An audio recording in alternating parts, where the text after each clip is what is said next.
Buqim në bu CHI. Bu CHI podcast.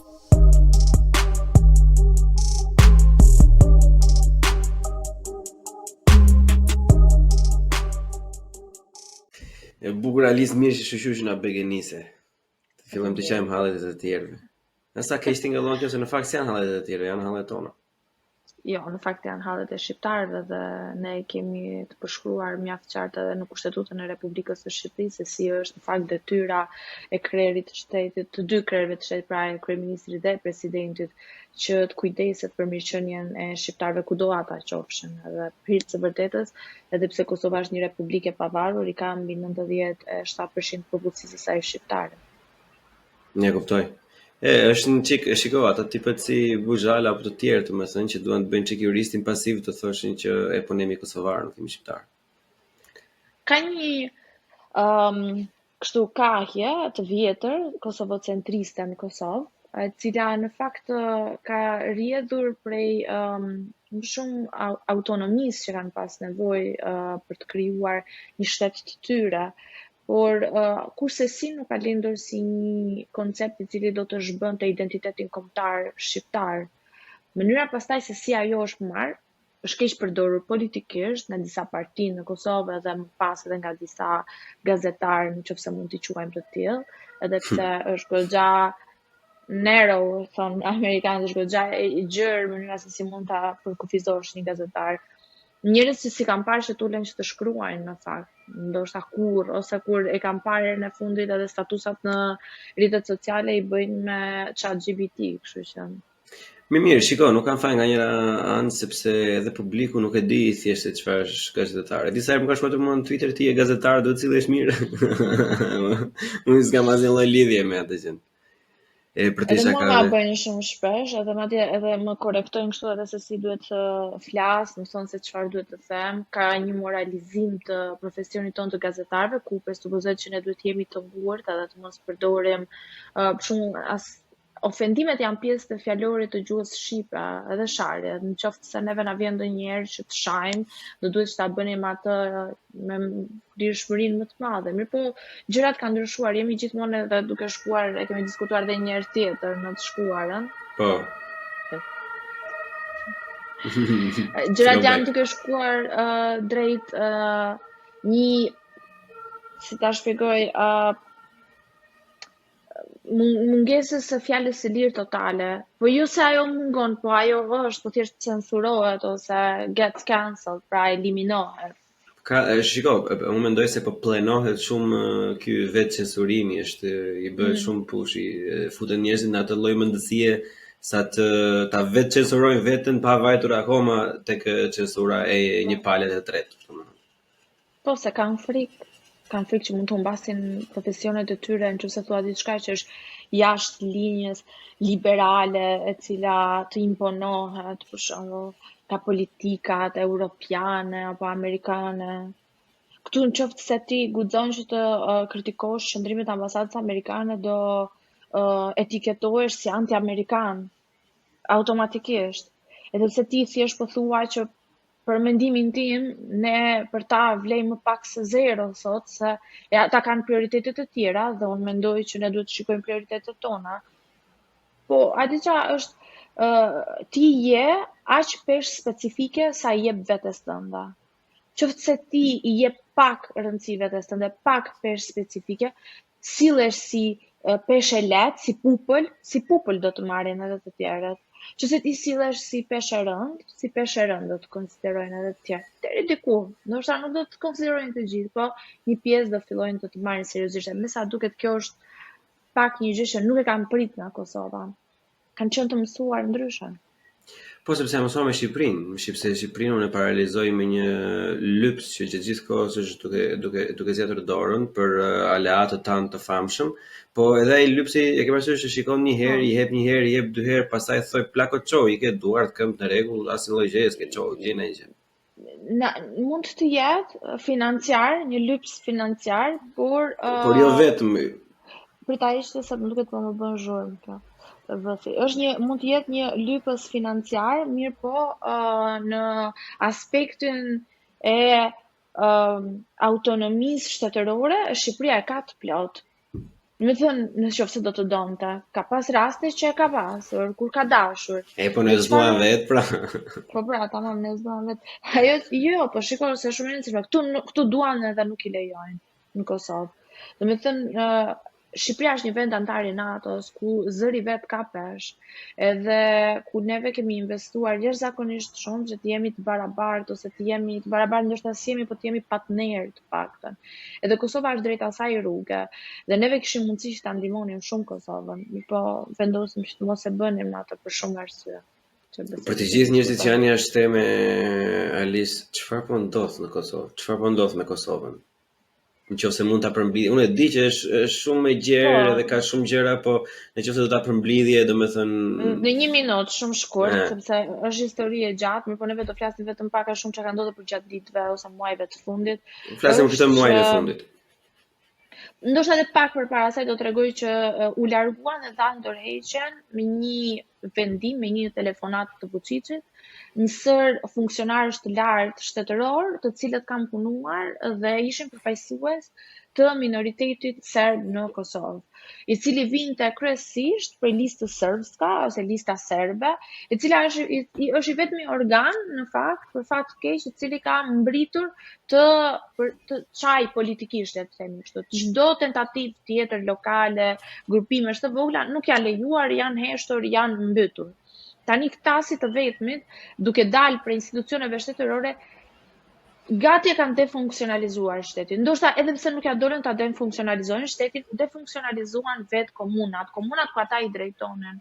Në këtë moment, ishim përballë një problemi shumë të madh, sepse ata dolën prej zgjedhjeve. Dhe duke dalë prej zgjedhjeve, mori pjesë vetëm pakicat e tjera ku në atë zonë, pra në veriun e Kosovës e në disa zona të tjera, pakic janë shqiptarët, edhe bosnjakët, romët, ashkalit, etj. Dhe çfarë ndodh tani është që marrin pjesë vetëm 3% e popullsisë praktikisht. Mund të ishin zgjedhje ligjore, por me legjitimitet të cunguar. Në këtë formë, çudia më e madhe është dy. Ambasada amerikane dhe Bashkimi Evropian trysnoi Kosovën duke i vendosur një deadline, një afatizim, dhe i tha deri në datën X duhet që të organizosh zgjedhjet me çdo kusht, merr pjesë apo nuk merr pjesë lista serbska. Lista serbska nuk mori pjesë, ata vendosën të shkonin në zgjedhje, opozita pati kandidatët e vet në Kosovë prap PDK-ja, dhe prap se prap ambasada amerikane dhe Bashkimi Evropian patën 30 ditë kohë prej daljes këtij njoftimi dhe deri më në zgjedhjet, edhe më pas zgjedhjeve kaluan 20 ditë të tjera, ku vendosen të mos ndiheshin dhe të mos thonin asnjë. Përkundrazi, OSBE-u deri certifikoi zgjedhjet si demokratike.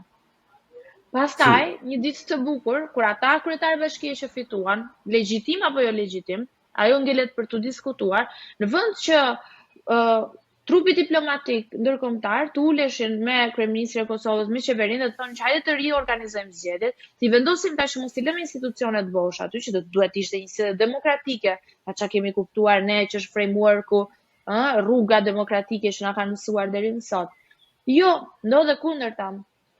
Ditën që ata do të vendoseshin në zyrë, këtu tani ha diskutim as janë të koordinuar, as janë të koordinuar, dikush thot po, dikush thot jo, e diskutojmë.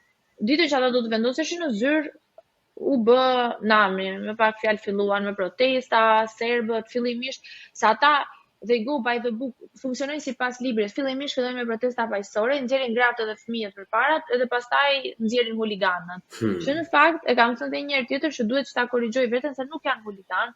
New York Times ka shkruar përpara pak ditësh një artikull i cili bëri buj mbar botrore mbi Vučićin, mbi faktin që ai kishte ties, lidhje shumë të forta me krimin e organizuar serb. Dhe kjo u faktua, s'ka problem, dhe kjo u faktua, jo, ndoshta mund ta mbyllësh mikrofonin nëse do. Dhe kjo u faktua përpara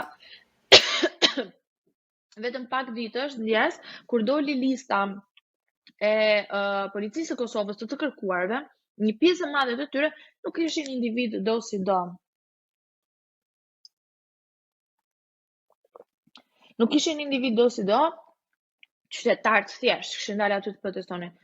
Por, ishin ish funksionar të policisë serbe, ose funksionar të policisë serbe, funksionar të shërbimeve informative serbe, njerëz të cilët jetojnë në Beograd, dhe nuk e di se çfarë dreshin kanë kërkuar, që kanë ngrit valixhet dhe kanë ardhur për të protestuar në Zubin Potok ose në Leposavić. Prandaj dhe kjo është ironia e madhe që pati një reagim disproporcional të Shteteve të Bashkuara të Amerikës dhe të Bashkimit Evropian, po të Bashkimit Evropian deri diku edhe pritet, sepse ne e dimë se si është ajo linja e tyre gjithmonë që fajson në mënyrë të barabartë të gjithë pas. Kjo nuk ndodhi, u fajsua në një mënyrë totalisht disproporcionale vetëm Kosova për veprimin e ndërmarrë krejtësisht demokratik që donin të fusin në ato godinat të komunave, kryetarët e komunave të zgjedhur. Po tani bëj sistem unë, bëj unë, qa është kjo, se nuk e kupton. Gjithsa unë e kam ndjekur pjesën që ata gjithë kohës ishin në trysni për të bërë zgjedhje, ishin në trysni që ti, domethënë, mos t'i jepni atë fuqi, se është ajo e njëjta paralelizëm me Lulin atëre që merr pjesë ti, do vazhdosh me procesin, ti do vazhdosh me rregulloren, sepse nuk mund të lësh, sepse kjo është blackmail, kjo është shantazh që i bëhet, që nuk do vim ne se nuk duam ne të vim aty, e kupton? Edhe po të ndalojmë gjithë shtetin sepse një pari nuk i ka qejf të marrë pjesë sepse ku dëgjon interesat e tyre. Tani kur e ndjek një herë këtë, nuk ka ndonjë lloj mekanizmi që të thojë që ore vëlla, po ju dhe më thatë ple. A më thatë bëj zgjedhje, i bëra. Po jo. Shiko, se si është puna. Ai shantazh emocional, i cili më pas kaloi edhe me kërcënimet e tjera që do shkonte edhe në shantazh financiar ndaj Kosovës, me dëme më të rënda dhe vazhdon dhe sot e kësaj dite, ndërkohë që ne jemi duke folur, domethënë sapo kanë përfunduar takimet mes Kurtit, Lajçak dhe Escobar. Dhe kur vjen puna, aty arrin që të kuptosh që të vetmit personazhe që kanë reaguar janë 2-3 eurodeputet, 2-3 deputet në parlamentin britanik, 1 deputet në parlamentin gjerman, që pati një deklarat goxha të fortë, në fakt, dhe ku e shpjegonte shumë mirë se si bashkuhet vota serbe, serbomadhe dhe vota rusomadhe. Për fatin tonë të keq, në një konferencë ose takim me gazetarët që pati Escobar, tha që unë nuk e besoj që është influenca ruse. Nuk i kishte parë Wagner. Grupet Wagner që ishin me bluza. Po, ata dhe nuk e fshehin.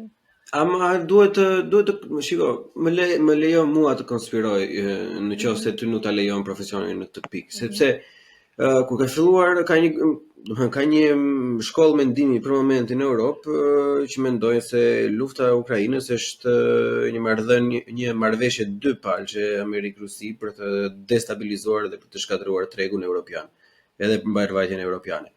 Ekziston si mendim. Atëherë nuk do të thotë kjo e njëjta gjë tani kur është gjë kaq vizive që ka bërë xhiron e çdo lloj Twitteri, çdo lloj Instagrami, New York Times i ka shkruar si theti me atë shembullin me lidhjet me mafian e me tjerë.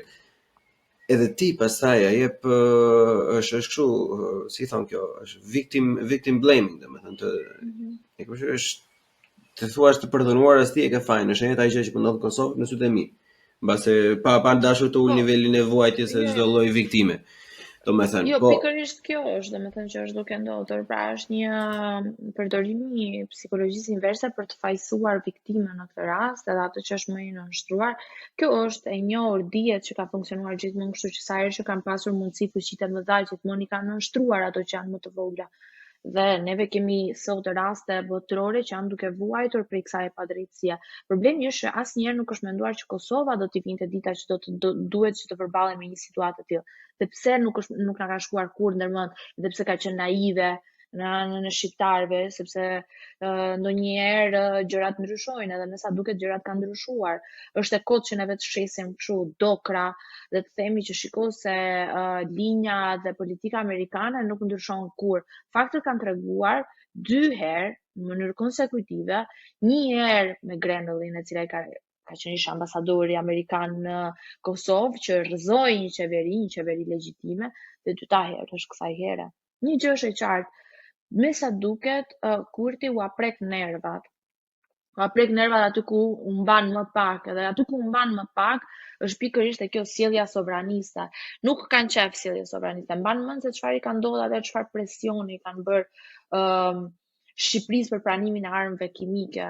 Dhe në momentin që është bërë ajo protestë masive, vetëm duke pasur backupin, pra mbrojtjen, duke pasur krahët e ngrohta, kryeministri i Shqipërisë përmes shqiptarëve që u derdhën në përsheshet e Tiranës edhe të gjitha qyteteve, vetëm përmes asaj mënyre ja doli që të kishte këllqet, që themi ne, edhe të thoshte jo ambasadës amerikane. Tani imagjino ti je në pozicionin e Kurtit, ku ti e ke opozitën kundër teje në mënyrë kategorike, përkundazi madje lobon kundër, nuk ka lënë derë pa trokitur të kancelarive europiane botërore për t'u ankuar edhe për të. Ndoshta ka bërë edhe Kurti të njëjtën gjë dhe po provon pak nga ilaçi i tij. Po kjo nuk është shqetësimi im si shqiptare në fund të ditës. Se kjo do duhet ishte një luftë e brendshme politike që do duhet të lihej më njan për hire faqe, sa për sy e faqe ndjes sa për kur jepi duke diskutuar për Kosovën. Me sa duket nuk i lën dot më njan, nuk lihen dot më njan këto. Dobësi shqiptare kjo, ne i lajm rrobat e pista gjithmonë në studiet e tjerëve, domethënë. Jo, ka qenë shpreha famshme e Fahikut Nisës që thoshte që shqiptarët janë të obsesionuar mbas njerëzve, mbas individëve dhe jo mbas ideve. Ky është problemi.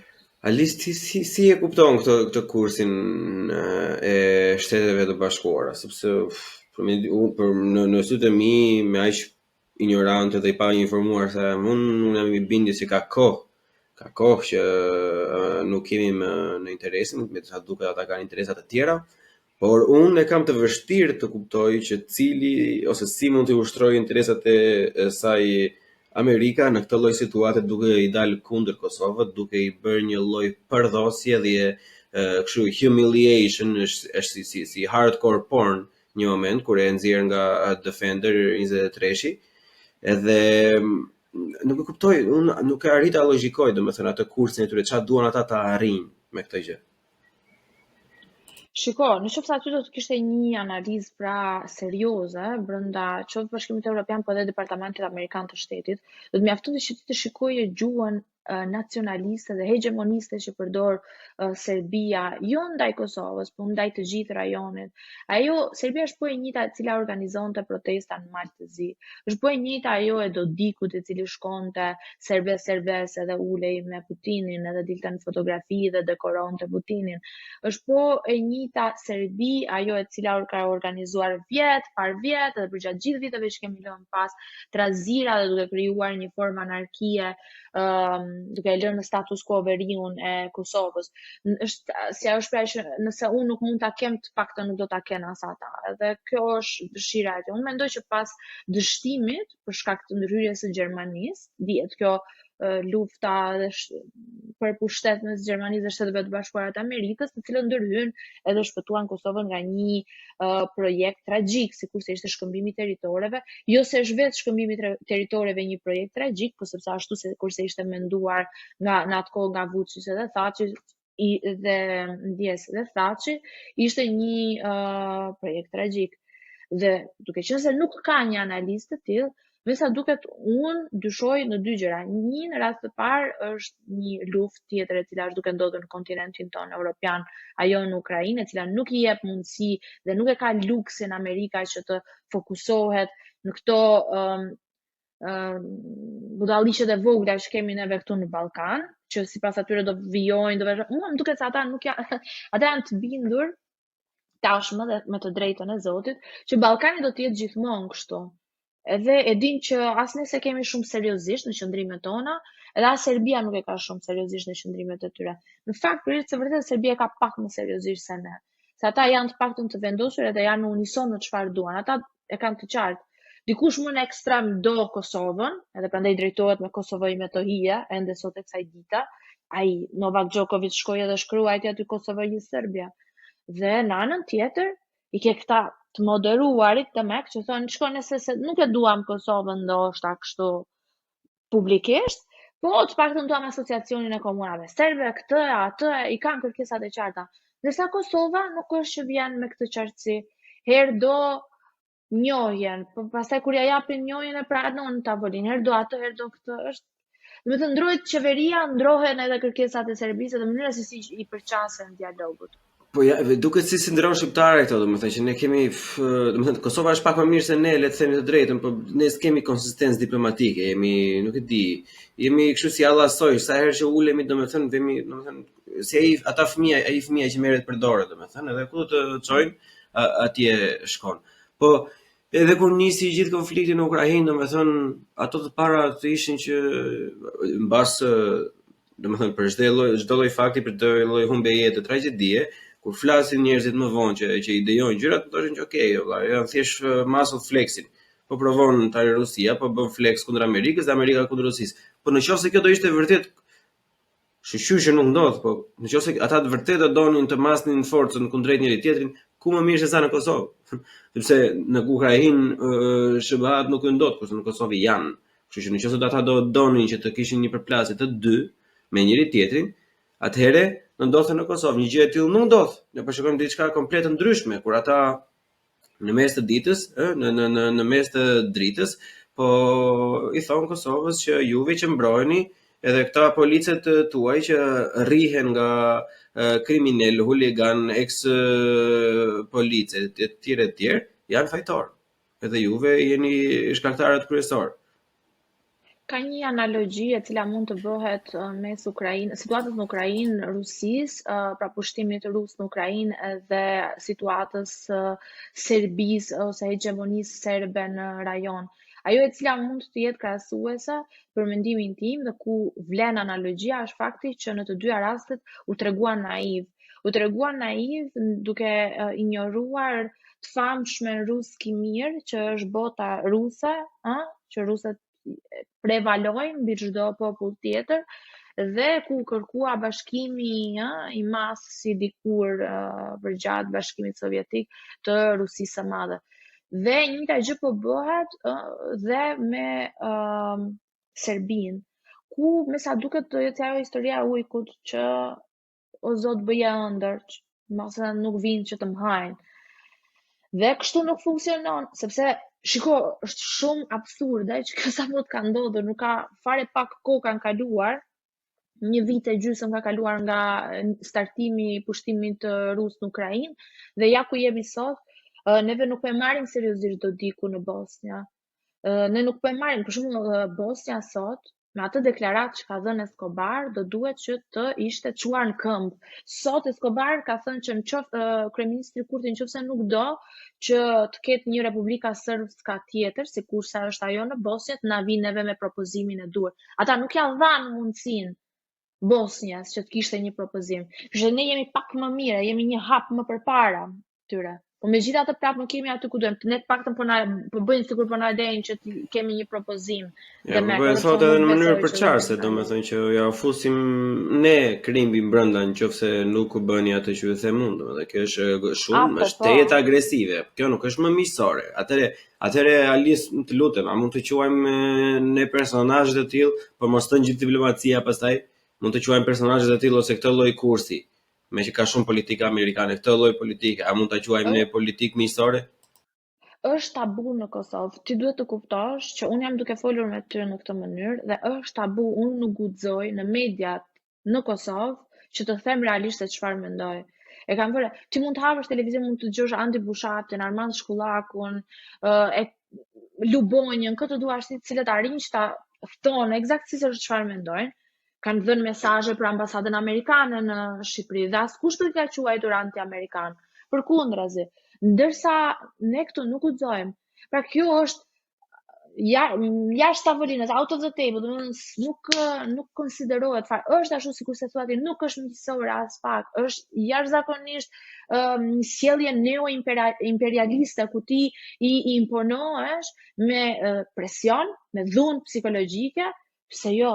Ka pas edhe raste që kanë bërë me dhunë fizike.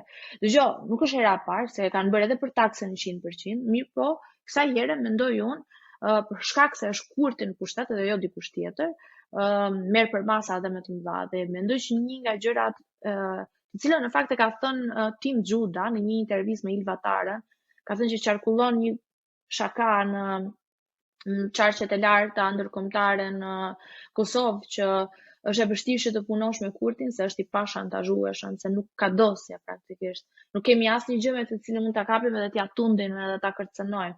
Dhe në këtë sens, po mendoj që Kurti është kokrisur komplet.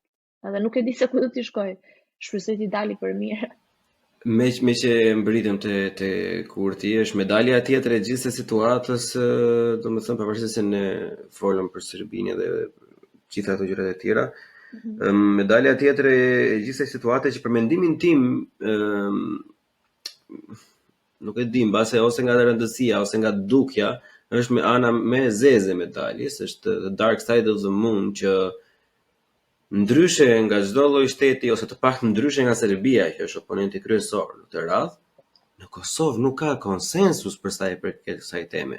Që kjo është një temë që drejt për drejt cënon mbijetesën e Kosovës kështu siç ne e njohim apo ashtu siç duam ta kishim edhe ose duam ta mbajmë. Edhe në qoftë se do kishte një temë ku gjithë secili duhet të dilte të thoshte zotrin të dashur, ti Bleon mund të jesh qembirqeni dhe unë nuk do ta shoh suratin, po për këtë temë që është toka jon, që ka vdekur, që janë përdhunuar, që janë larguar nga shtëpitë e tyre, për këtë temë ne jemi të gjithë në një kurs dhe për këtë temë unë nuk do të bëj opozitë në tavolinë me ambasador dhe me të dërguar special nga shtete të ndryshme. Pse ndodh? Ç'a bëjnë? Se ndodh nuk ja kanë gjetur do të besoj as baballarët e kombit shqiptare lemo unë, por ajo e cila di që do të them me siguri dhe me hidhërim të madh, ngela duke e thënë, kam thënë 100 herë, është që interesi kombëtar nuk është as i dyti në Kosovë, e le më vaj me det të jetë i pari. Interesi personal dhe partijak është gjithmonë i pari. Unë mendoj që opozita në Kosovë ka pësuar një shok të vërtet, ku nuk po arrin dot që ta marri veten, nuk po përshtatet dot. Është ende vepron edhe sillet si të ishte në pozitë. I shikoj me makina luksoze nëpër lokale, nëpër mënyra se si sillen, mënyra se si i përqasen medias, është jashtëzakonisht ofensive. Për shembull, ti ke kryetari një ndër partive më të mëdha opozitare, Lumir Abdixhiku, nuk del në përballje publike me gazetarët. Njëjtë është edhe për atë tjetrin, e kupton, të PDK-s. Kështu funksionon këtu. Me sa duket, ajo që unë jam duke arritur të kuptoj është që ky shok i ka bërë që të sillen në një mënyrë aq tendencioze dhe aq skandaloze, se s'di fjalë tjera, saqë me sa duket interesi kombëtar nuk është prioriteti i tyre, interesi partijak është. Dje kam pas të ftuar në emision me Liza Radina, që ka qenë ish ministre e jashtme, dhe ajo po thoshte të njëjtën gjë, që shiko, unë mundem të them çfarë të dua, jam në media kosovare, jam e lirë që të them atë se çfarë mendoj, pati shumë kritika për përqasjen dhe mënyrën se si e menaxhoj edhe mediatikisht, edhe komunikimin, por edhe vetë situatën Kurti, dhe të gjithë kemi. Po për mua më duket absurde, më duket që neve të çuhemi pesh tani, edhe të dalim unë te CNN-i, dikush tjetër tek Reuters si kryeministri i Shqipërisë, diku tjetër, edhe hajde t'i bijem tani kryeministrit Kurti. Kjo duhet zdim. Po të kesh pak shtyllë kurizore nuk e bën. Nuk, shiko, këto janë bizneses zvaranikësh, kështu që e dalëm shtyllën kurizore në për to, po që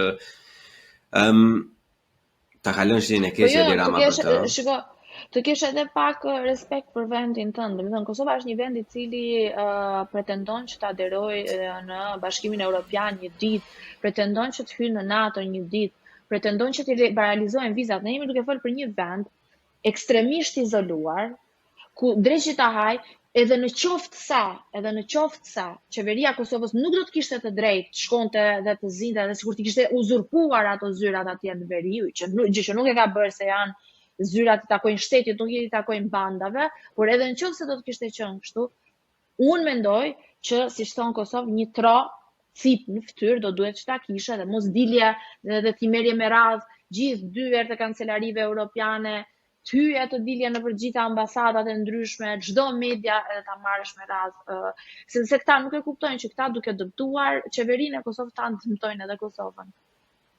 E që duan? Që duan një Kosovë që ti, do të thënë, vetëm ç'do një Kosovë që ti do shkosh edhe, ja, okay, po përgatitet edhe me emocion mosbesimi ndaj Kurtit. Le ta provojnë. Po ama ç'do do ti një Kosovë të coptuar, të raskapitur, të zhgarravitur nga të gjitha aktorët ndërkombëtar, e pastaj hajde drejtoje, ti çfarë do bësh? Do të çlirosh prapë edhe një herë nga e parë, se çliron do të thosh çliruar. Po çfarë do bësh më shumë? Bësh luftë për një karik, ka thënë Unikatili, ka cafyren për një vorr. E që gunë me mendej, është ka për Kosovën, është nga e gjithë. Edhe është njëti edhe mendimi im, unë kam shprehur, domethënë edhe në Twitter që në një lloj politike të jashtme që nuk është se dëmton në mënyrë siç po e bëjnë ata tani. Mbase është pak agresive kundrejt atyre, po. Mbase është pak si shumë sovraniste, po. Por nuk ka interesa negative, nuk është se ty po i fal diçka, domethënë që ndihmoj drejt për drejt. Në këtë rast, për mendimin tim, suporti duhet të jetë i pa kushtëzuar. Suporti duhet të jetë i pa kushtëzuar Alisa në sytë e të jashtëmve, duhet të jenë si Edi Rama, si Fredi Beleri, do thosha po kap sapuni për momentin, po si në Maltezi, si në Maqedoni, për shembull, duhet të ishte të gjithë që ne jemi me juve, sepse e para fare keni një shtet që ju ka zgjedhur mirë, ju kanë besuar edhe me një fuqi goxha të madhe qytetarët e Kosovës. Dhe vlen 100% ajo që the ti që është shumë jo dinake, është pista ajo lloj loje, edhe është në sytë e mi një mutual distraction, çdo sport, çdo lojë ka ca rregulla edhe duhet që të luash fair. Goditjet poshtë brezit, sidomos kur ja bën vet shtetit nga ti vjen, janë të ulta. Pastaj thën këtë, a ka për të kritikuar Kurtin, nuk di nga t'ja nisësh. Domethënë, mendoj që mund ta kishte organizuar më. Mos e përse. Po, do duhet që ta kishte organizuar më mirë situatën. Mendoj që komunikimi ka qenë katastrofal. Përveç atij momentit që ai doli në mediat ndërkombëtare, që unë vazhdoj ta them, ti përpara sa të dalësh në media ndërkombëtare, ti ke detyrim ligjor të përgjigjesh njëherë mediave të tua kombëtare, opinionit publik, vendit tënd, dhe pastaj ti të shkosh të bësh një turne në media ndërkombëtare. Gjë që ai nuk e bëri. Nuk e bëri sepse nuk beson tek mediat që i konsideron matrapaze, klienteliste të Kosovës, që është e vërtet në fakt, edhe mund të jetë ashtu sikurse edhe Shqipëria ka plot media klienteliste, ama sikurse ka edhe plot media të ndershme, mediume të cilat punojnë, kanë gazetar, po mund të jenë, po kjo nuk do me thënë që duhen injoruar, e kupton?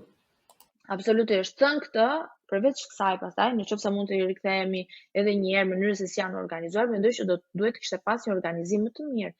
Edhe në qoftë se ka pas si synim që të shtri ashtu sikur se quhet sovraniteti ose të vendosi ata kryetarët e komunave në institucionet e tyre demokratike në godinat e tyre në komuna, do duhet që ta kishte komunikuar, dhe kjo komunikohet edhe ti përmes komunikimit kërkon edhe aprovimin, merr edhe mbështetjen publike.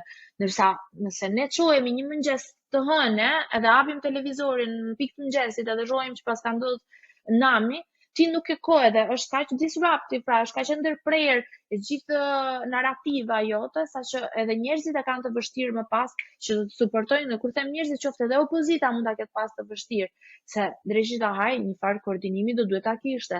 I pëlqejnë apo si pëlqejnë? I pëlqen kjo opozita apo jo? Domethënë këta janë njëjtë sikurse opozita do duhet që ta pranojë faktin që ata tashmë janë në opozitë, edhe vetëm detyrë që kanë janë vetëm të bëjnë opozitën, nuk janë në karige. Të njëjtën gjë do duhet që të bënte edhe qeveria të pranojë që kjo është opozita e vendit, këto janë mediat në vend, ky është publiku, edhe hajti informojnë. Shiko, se unë këtë se kuptoj në mënyrë të drejtë Alisa, kur thua që ata janë në pozitë, detyra që kanë ata janë të bëjnë në pozitë. Po unë mendoj se ata detyrën e kanë të përparojnë vendin me çdo lloj mënyre të ndryshme, nuk është në këtë në çdo lloj sensi tjetër ekonomik, unë e kuptoj se do të bësh opozitë, normalisht kanë politika të tjera, drejtime të tjera, ideologji të tjera.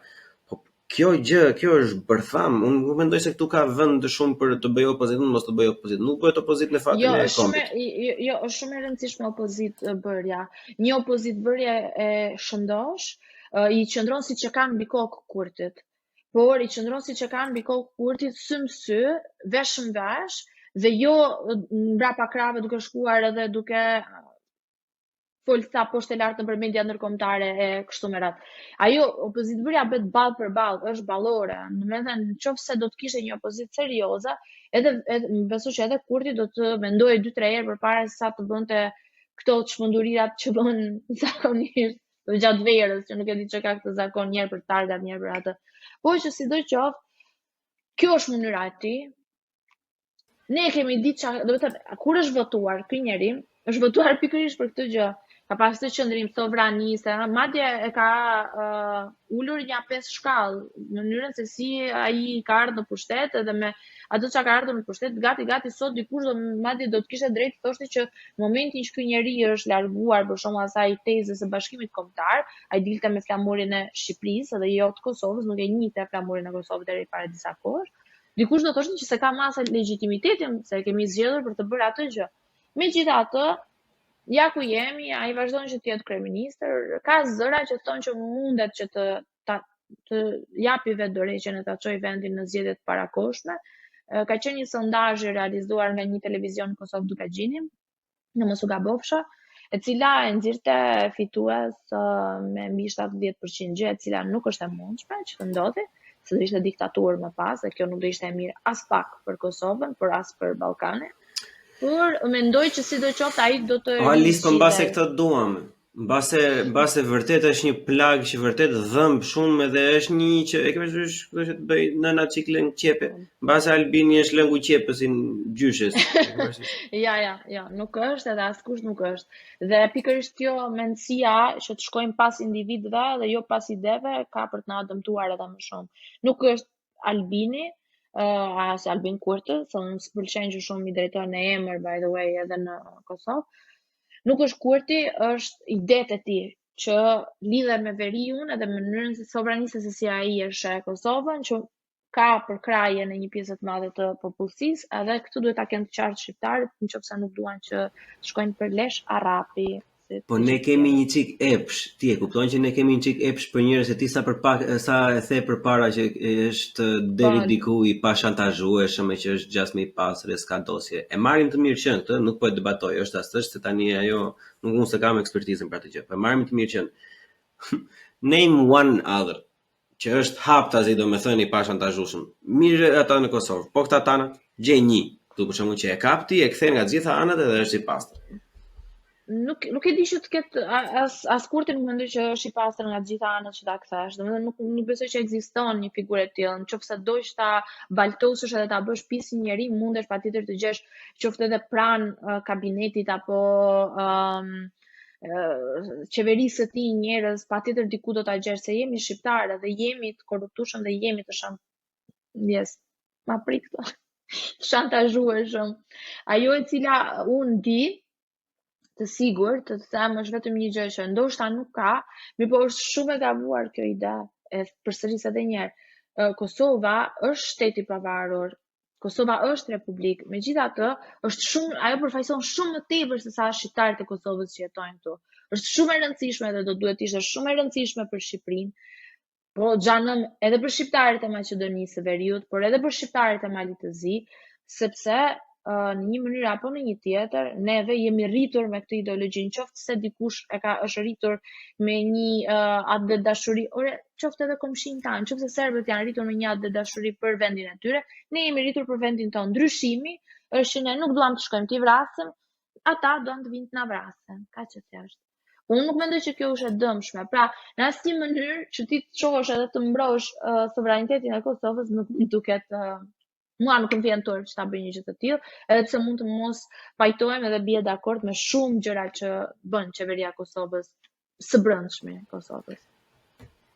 Pikërisht pra, edhe unë këtë po mundohem edhe kur e diskutojmë, domethënë me ndjema me njerëz që takohemi këtu edhe që zhvillojmë debate ka Shko, sidomos në brezin tonë, domethënë është i shtuar jashtëzakonisht shumë numri këtyre që janë kështu si metropolitan, si cosmopolitan, çka quhen ose se di mas terminologjin mirë që janë citizens of the world, që është bota me paqe, me lule. Fuck off. E ke parasysh janë komplet aq delusional që i ka rritur mami dhe babi me luk floriri gjatë gjithë kohës, që nuk e din fare se nga vjen qumshi. Bile mund të jenë nga ajo popullsia e atyre që thonë qumshi me kakao deri nga lop kafe. Edhe pastaj ja bën jo po çfarë të keqe ka, po se serbët po kanë të drejta, kanë më plak të drejta, po nuk kanë hegemoni në një shtet 92 apo 93% të jetuar nga shqiptar. Sado shumicë të jenë në 2-3 qytete, në qoftë se ne do vënim atë, do bënim një lloj reciprociteti që nga Konispoli deri Mitrovica akoma se kemi fuqinë ta vëmë atë lloj reciprociteti, atëherë I mean that will work. Kupton, nëse neve do na jepë gjithë mundësia me atë lloj gjëje, okay.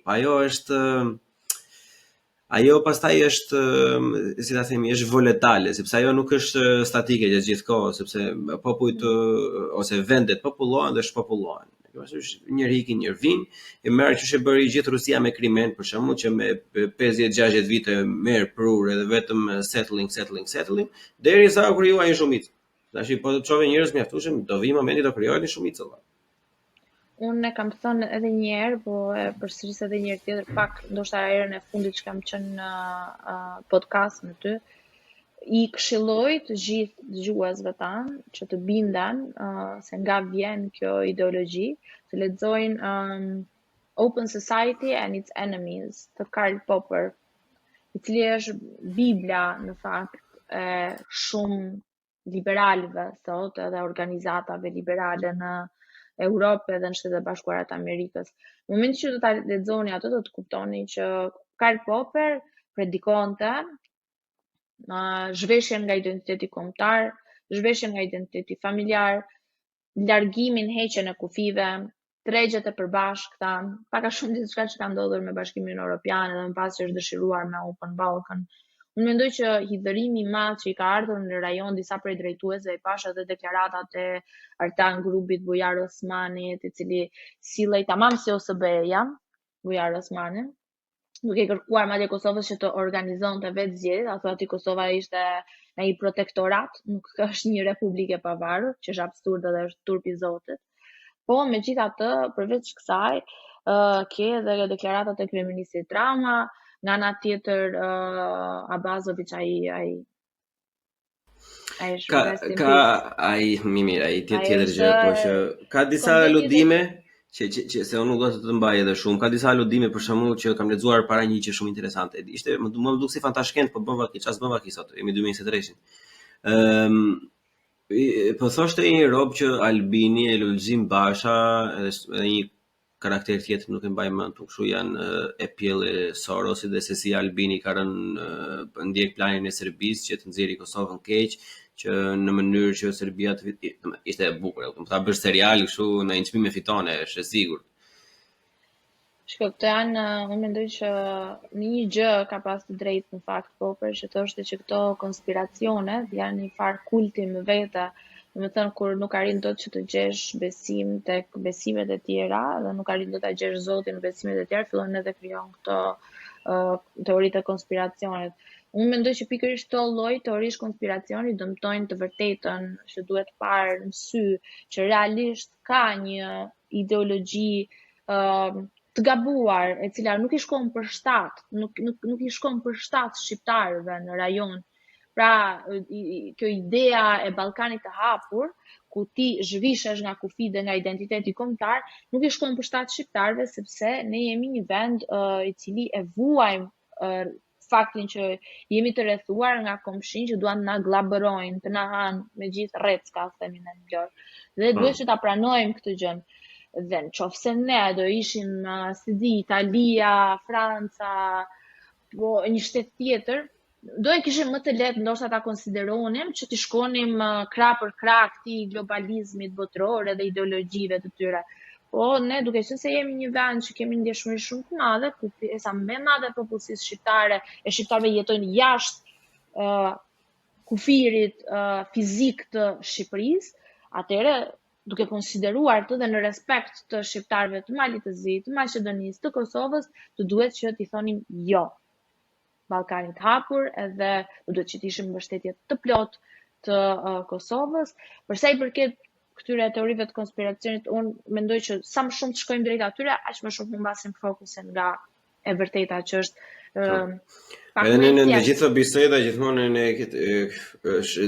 gjëja më e trishtë e mundshme, domethënë që mbasi ti e kupton edhe pak më mirë se mua, është mbas gjithë këtyre viteve, mbas gjithë këtyre gjërave të mira që kanë ndodhur për shembull me Maqedoninë e Veriut, me Kosovën e tjerë, për ne shqiptarët. Në përgjithësi domethënë nuk është aq keq sa ishte, më mirë jemi, po që ata poshtë i kemi haruar fare, ata që i kemi në Shqipërinë e poshtme që janë andej nga vendi Pirosi, ata nuk i përmend më njëri fare, kështu që duhet të ndihen gjithë ata të sipër përmendur çik të privilegjuar që të paktën janë akoma teme dhe kanë akoma shpresë dhe kanë akoma lufte etj etj.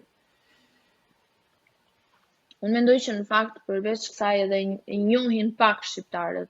E njohin pak historinë, e njohin pak më ka ndodhur një rallë në Kosovë që shumë shqiptarët e jugut, dikush që ka më pak njohje, vetëm sepse mund ta ketë emrin Kosta, e kanë quajtur se këta janë grek, thonë. Edhe kështu që ne e njohim pak njëri tjetrin në Shqipëri. Mirë, ajo është ignorancë pastaj se i bie pastaj që të gjithë me emrin Muhamet Ahmet të ishin turqë e arab pastaj. Me atë lloj logjike, e kupton, është budallik. Shiko, ne nuk njihemi brenda Shqipërisë, pra Shqipëria mesme, Shqipëria e jugut, Shqipëria e veriut. Po, jo më. E lëm, po kështu. Po megjithatë përveç kësaj, ajo e cila mendoj që më duket ironike është që ambasada amerikane në Shqipëri, kur është arrestuar ai zoti Peleri, që ishte kandidat për bashkinë e Himarës, ata dolën e thanë që bravo i qoftë shtetit shqiptar është duke vendosur sundimin e ligjit përpara gjithçka e tjetër. Dhe imagjino, ja kanë arrestuar, domethënë Greqisë një minoritar të tyre, edhe pse ai shqiptar ishte, po nejse mua be tjetër. Edhe kur vjen gjithë minoritarët grek më po. Ja, se janë të gjitha ashtu. Mirë, heqim dropullin dhe aq. Ja. Ka. Edhe përveç asaj, mos bie në kurth Alisa. Po jo, nuk e. Dhe përveç asaj, imagjino tani se çfarë shndrimesh kanë mbajtur në Kosovë ambasada amerikane. Për të çuar disa kryetar bashki legjitim në bashki. Imagjino mund të kishim arrestuar, sikur të kanë bërë në Shqipërinë Himar. E kuptoj. Në qoftë se do kishte një figurë, është gjëja e fundit do të pyesë, është pyetje e bukur. Nëse do kishte një figurë nga politika e Kosovës që ti do ta hiqe direkt pa e menduar dy herë, emri i parë që të jenë mendje, kë do hiqe direkt. Zero.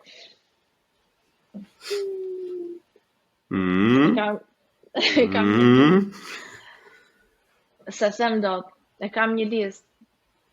E kam një listë të gjatë. Po mirë, thojna një të vogël të paktën që nuk mërzitet njëri, ku dëgjoj nga i drejtor shkolle në Ferizaj, ku dëgjoj. Ata nuk janë pa dëm. Kush është i dëmshëm, di disa njerëz që ata njerëz të cilët kanë punuar për shkëmbimin e territoreve në Kosovë, nën tavolinë, nën rrogos, i kisha zhdukur nga skena politike. Mos e hangshi drejt. Ju që keni punuar për atë punë, Alisa, unë të falenderoj jashtëzakonisht shumë. Faleminderit. Më bësh shumë qefi, edhe do shihemi dhe dëgjohemi herë tjetër. Të përqafoj. Ta. Peace. Bye.